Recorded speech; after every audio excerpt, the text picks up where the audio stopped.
صباح الفل. عايز اقول لك نقطة مهمة جدا عني انا كمحمد امام شخصية يعني.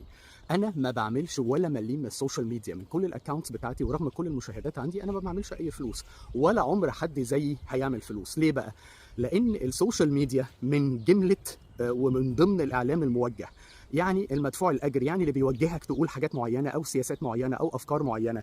الفكره عندي وهنس وهنت يعني بمناسبه مو شو، ان انا شو كامل متكامل. انا بحاول اقول لك ان انا شخص طبيعي.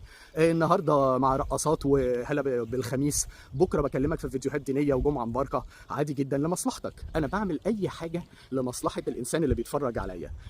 لا انا عمري هعمل فلوس ولا بعمل فلوس. ولما بكلمك على دواء مثلا، خد الدواء ده ولا استخدم ده ولا ما تستخدمش ده، فكرك انا بعمل فلوس من ورا ده؟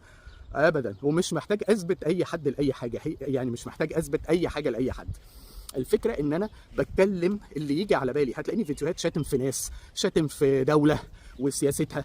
عمر ما حد زيي بكم التناقضات اللي فيه في فيديوهاته هيعمل فلوس من السوشيال ميديا. يبقى انت فاهم السوشيال ميديا غلط بقى. انا عمري ما هعمل ده، وعمري ما هسمح لانسان او جهه ان هي تتحكم فيا او في افكاري. انا بعتبر ان نعمه من نعم ربنا كتير جدا علينا هي نعمه حريه التعبير عن الراي، ودي نعمه في حد ذاتها. فانا مش ممكن ابدا يعني ادفع ثمن حريتي ان انا اعمل فلوس مقابلها.